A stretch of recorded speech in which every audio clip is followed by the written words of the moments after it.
So thank you, Finance Minister, for once again gracing the ET Awards function. You've come we are lucky enough to have you at a time of where the world economy is seeing seminal changes. There was obviously the rate hike by the Fed, the first, which had been much signaled, but the rate hike has finally happened. There is obviously the RBI rate hike, which happened a few days back, which is the start of a tightening cycle. So we are lucky enough to have you, what we think will be probably your first on-the-record reactions to this. So interest rates have gone up in India to 4.4%. They're likely to go up even more. If you look at the RBI's inflation projections, they're 5.7 for the whole year, 5.1 in the last fiscal.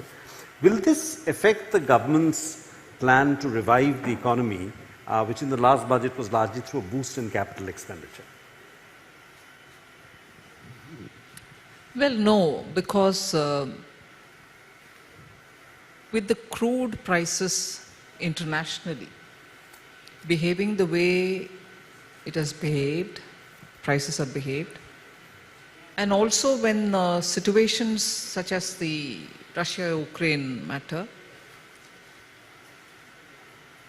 when we prepared the budget, there was no clue about the war. But certainly about the crude, there was enough and more speculations. So price in commodities, price in the crude, and also the global situation of disruption in supply chain were there before us even as we prepared for the budget. So I don't think, and also to be fair, the US Fed had very clearly indicated that they were going for quantitative restrictions and tightening.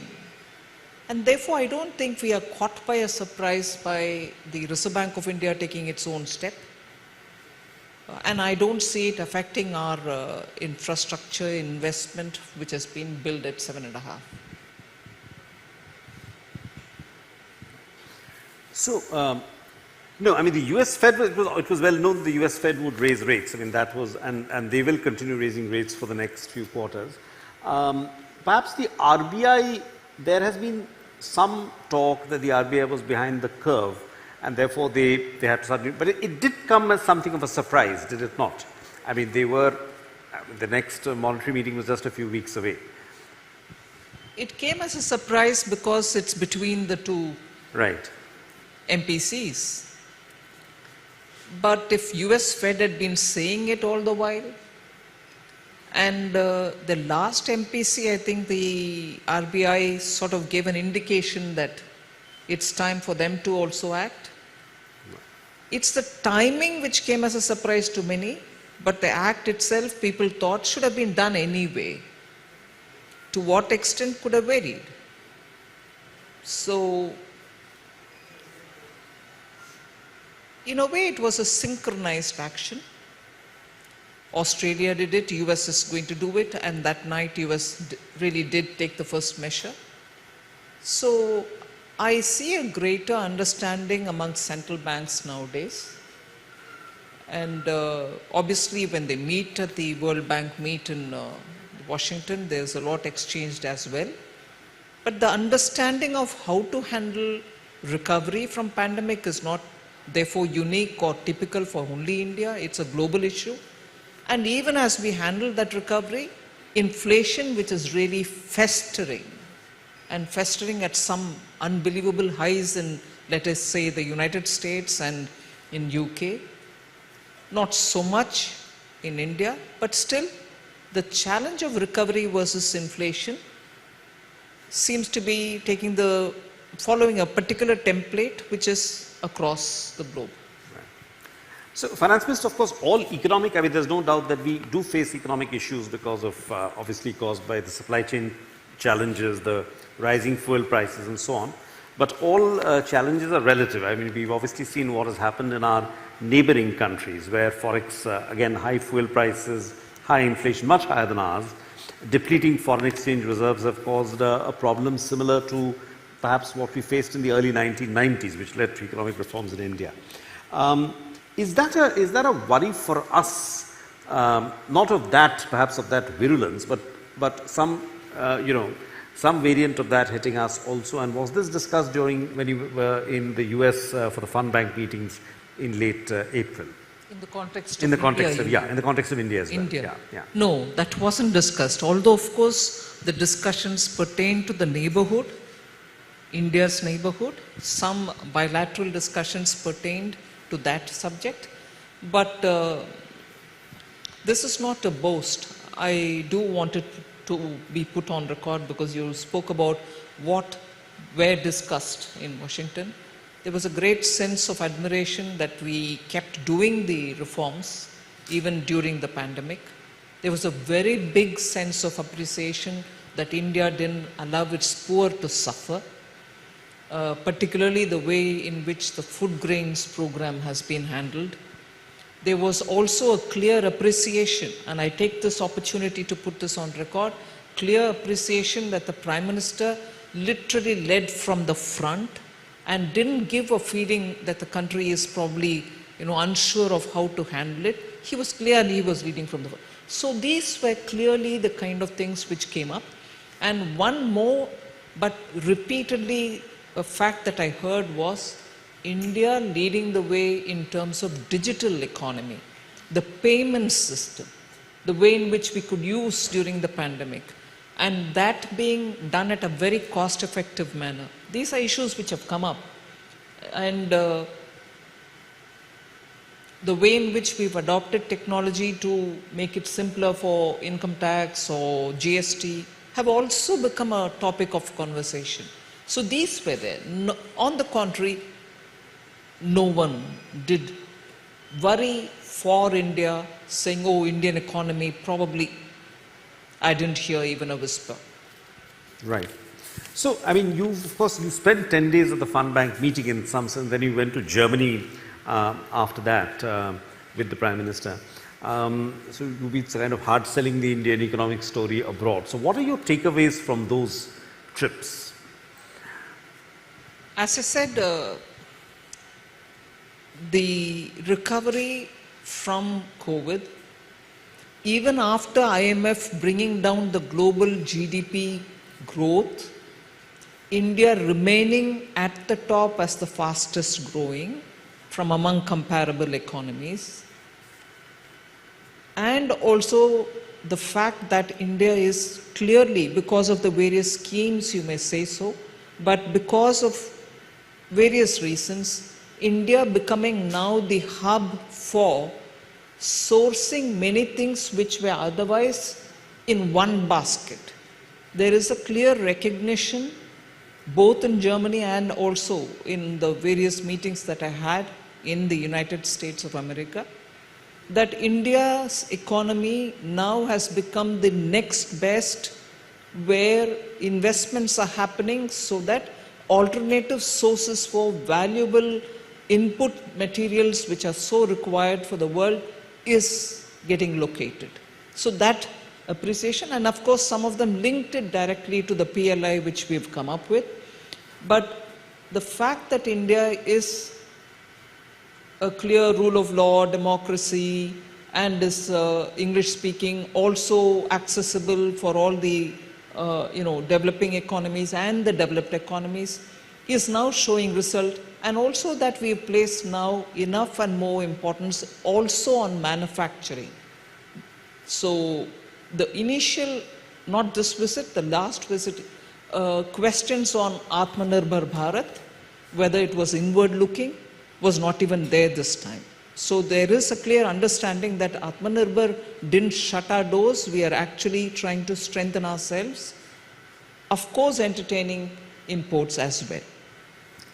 But, so I'll come to PLI and the India emerging as a manufacturing hub in just a moment. But I just wanted to, on a macro question, because of what is, again, geopolitical developments, your subsidies, your fertilizer subsidies are going up, are shooting up. Your food subsidies are also shooting up. The PM Anna Yojana was extended recently till end September. So is there a chance of your fiscal maths going out of balance?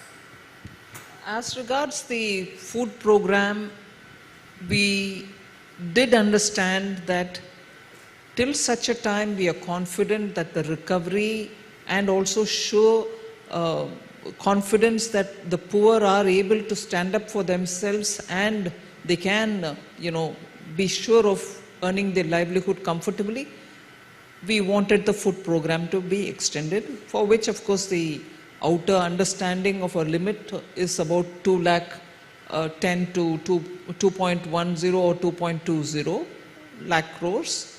And in a way, mentally, I think that calculation has been in our minds, and even during the budget preparation, that was well in our consideration zone.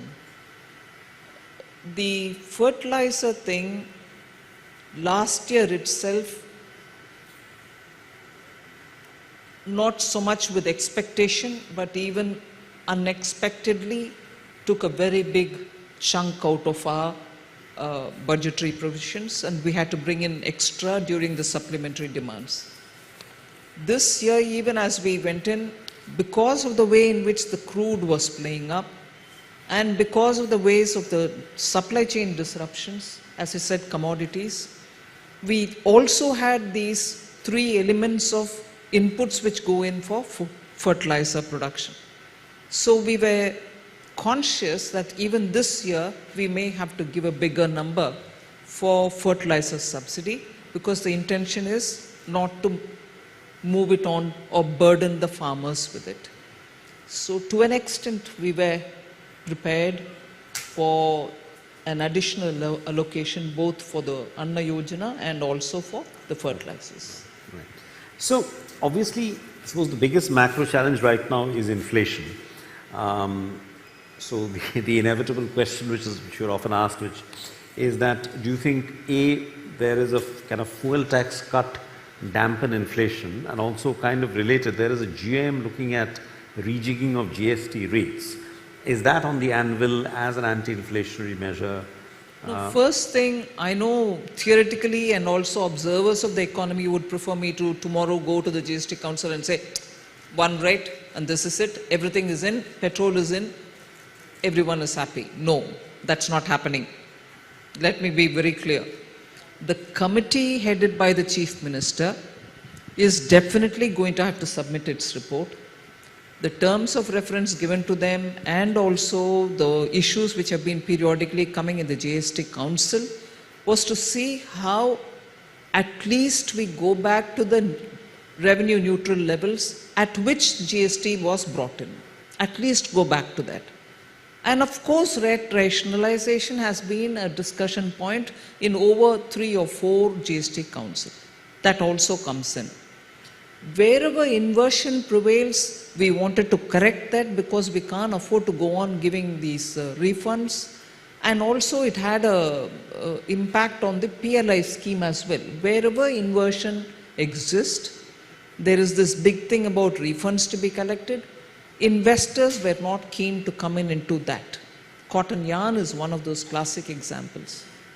So there are calibrations with which the committee is looking at this matter. So it is not just a black and white question of the report comes from the committee and tomorrow I call a GST Council and that is only looking at hiking rates. No, sorry, I want the media to please absorb everything that I'm saying. It's not happening in the next meeting. The next meeting, obviously, let the report come. After that, I will have to circulate the report to all the ministers and post which we'll talk about it.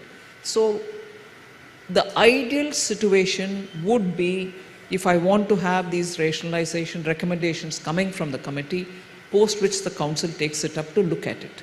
But I would think that committee's report itself, not before me, it's too much presumptuous for me to think it's going to happen in the next meeting. What about a fuel tax cut? What about it's for the states? Well, I know. I mean, some of the states have done it, some of the states haven't done it. I presume you would like more states to do it, right? The Honorable Prime Minister has commented on it. Okay.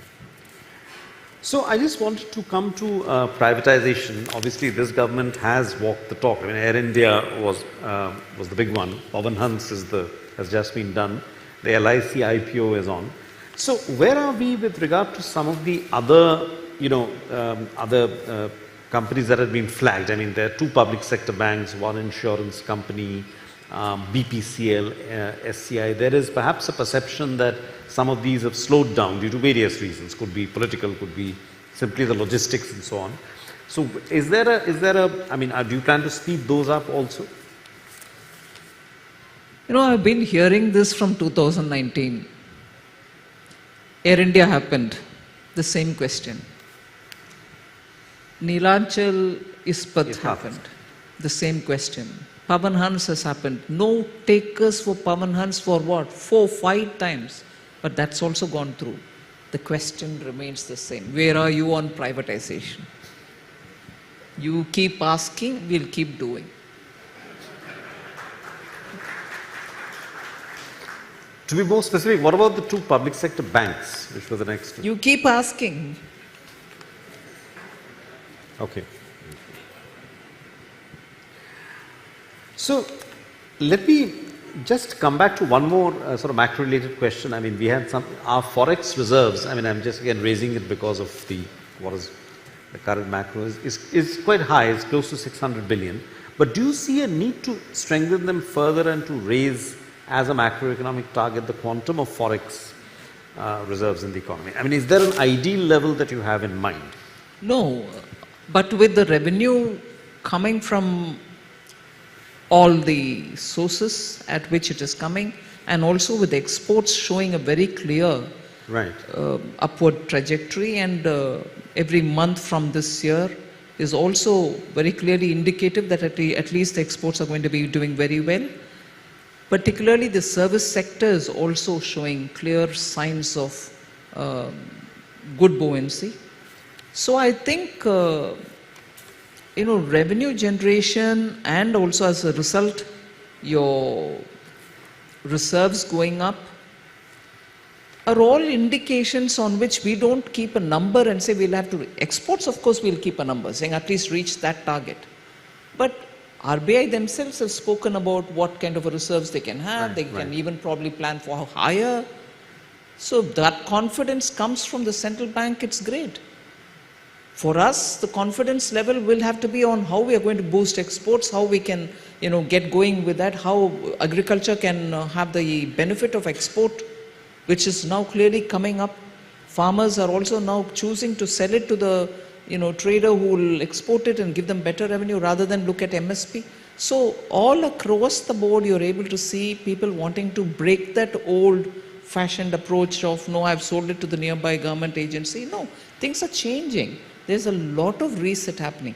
So for the government, I think we'll have to cash on the moment and make sure that we're able to build on a higher target for those. That naturally will result on better reserves indirectly, and for the central bank to feel confident that it can be even higher is showing that both the engines are going fine. Right.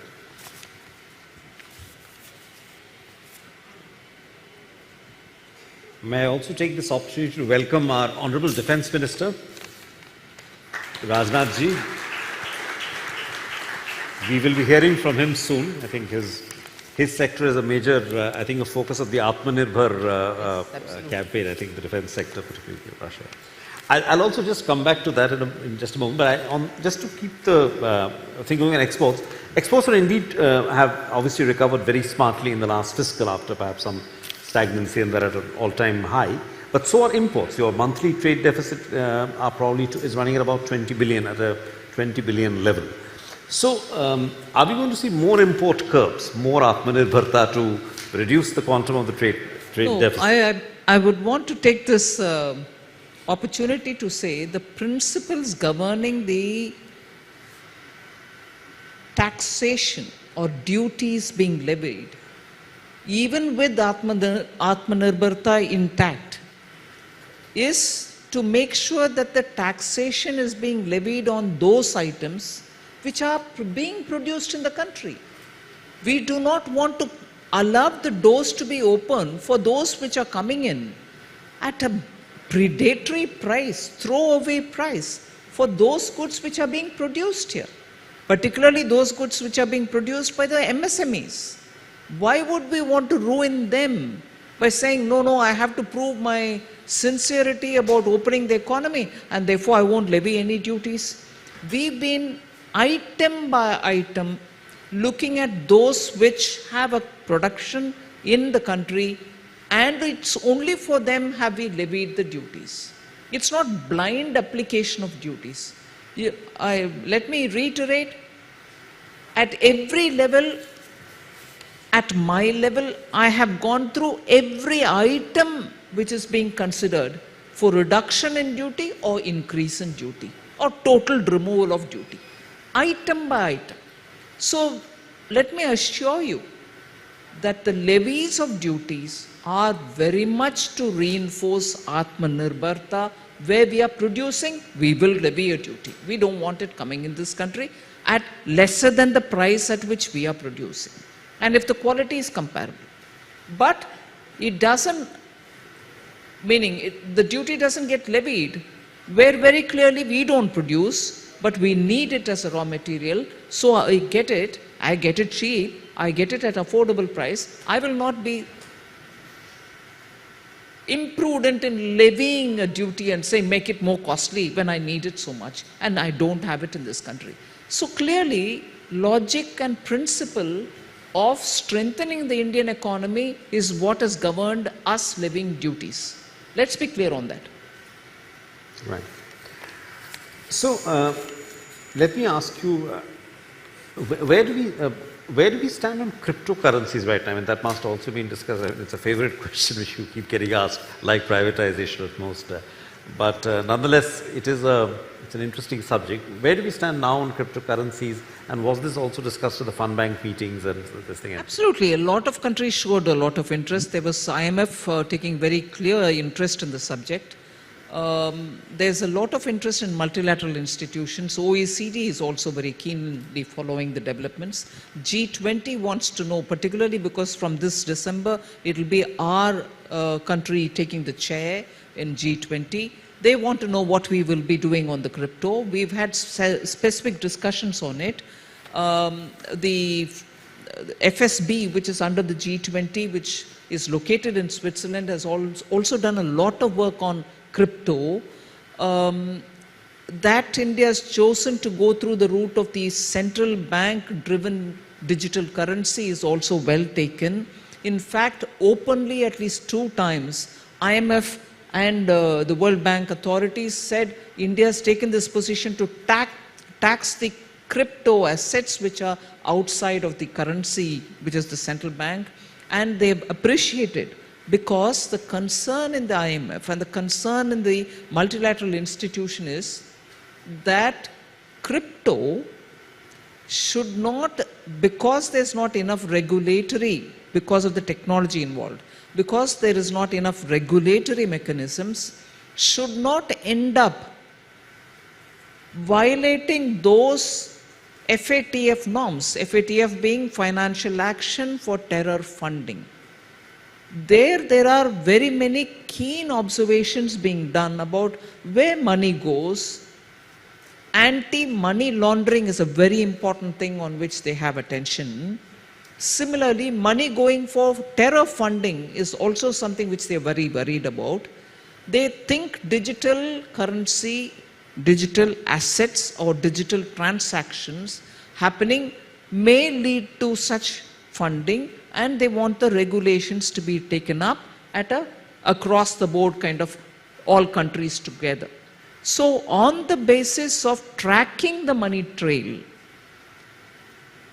India's step that we have gone forward taxing these transactions, crypto transactions, has been well received. They think it's out of the box. We've already started taking this step towards tracking the money. So actually on the crypto, the views that I'm hearing are very appreciative of what we have taken a step, right, that the currency will be through the central bank, the others will be assets, and those assets, when they create transactional profits, will be taxable, has been well received everywhere. So are we launching a digital currency this fiscal? Sorry? Are we launching a digital currency? Well, I thought I said it in the budget speech. Right. I have said it in the budget speech. Finance Minister, I just want to come to the issue of the sanctions which have been imposed on Russia. I mean, there are many aspects to the sanctions, but they are extremely wide-ranging. And one, which is, I think, to the best of my knowledge, has never been used, is, for example, that the Russian central bank's reserves, which are about, in fact, roughly the same as ours, coincidentally, about 600 billion, have essentially been impounded by the Western countries, in the sense that a large part of it has become unusable. Is there some thinking in India, in Indian government, at the level of the Finance Minister, Central Bank, not that, I mean, this is a kind of, I don't think we are going to invade any other country, but nonetheless, it's an unprecedented step. In some ways, a weaponization of sanctions by the Western powers. And is there some thinking as to how to deal with it? Well, we've been talking with countries in our bilaterals that there should be an immediate cessation of the war, and that it is only through dialogue and diplomacy that we can take the issue forward. And in matters related to our oil consumption and also buying it from the source which gives us at a concessional rate, we've clearly exerted our right in doing that, because I'm also adding one more layer to this question, which I'm sure many of you leaders in the global businesses will understand.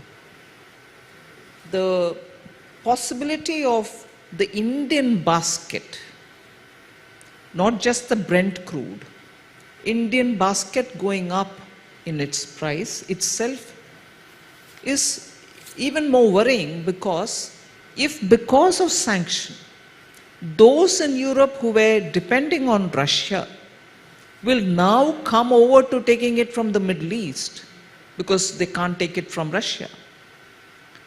The quantum available for countries like India, which had nearly 80-85% of all that we import from the Middle East, will now become even more tightened because there are more buyers into the market.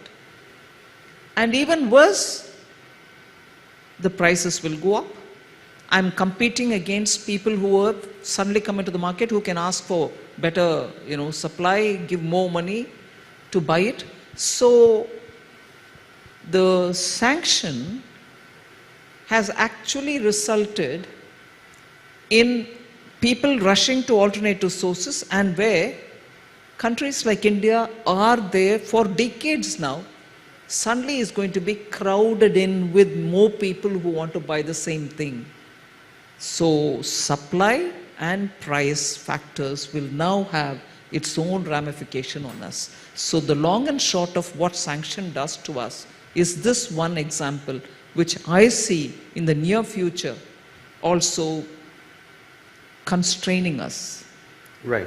But, sure. But I just wanted to, it's also obvious that the range of Western sanctions in Russia only, as the war goes on, is only going to get tighter. Now they are, they've obviously, the European Union might soon stop oil imports. They say they're going to phase out gas imports also by the end of this year.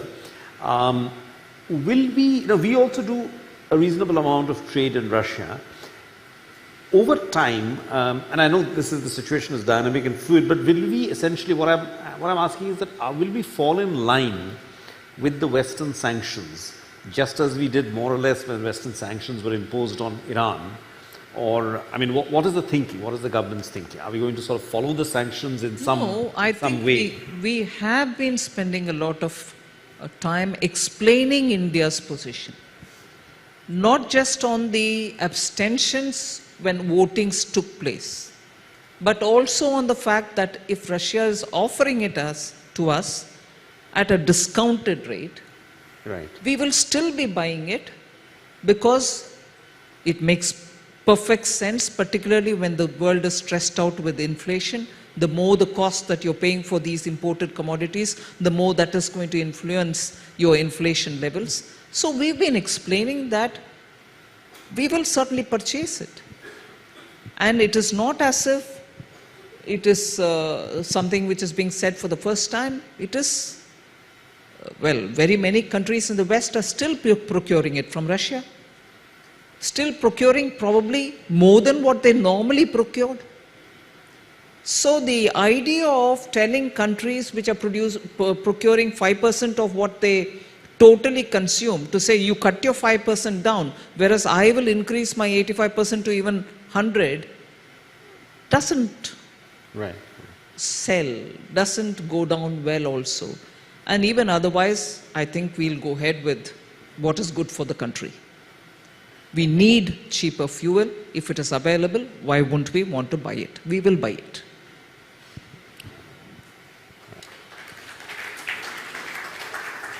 Okay, so thank you. So one more question which is not related to sanctions, is Rajnath ji is also here. One sort of key structural reform which did get shelved just before the elections are the farm laws. Are you thinking of bringing them back? No, actually many things related to the farm laws are actually happening now. You can see it happening. Farmers are selling it for export. Farmers do not want to come for MSP because they find a better price somewhere else. Many states have already started seeing the benefits of liberating the farmer. And there is just no one stopping them from doing it. So, well, it's already there. In spirit, it's actually happening already, the 3 farm laws. I was just wondering whether, whether someone from the audience would like to ask a question to the Finance Minister.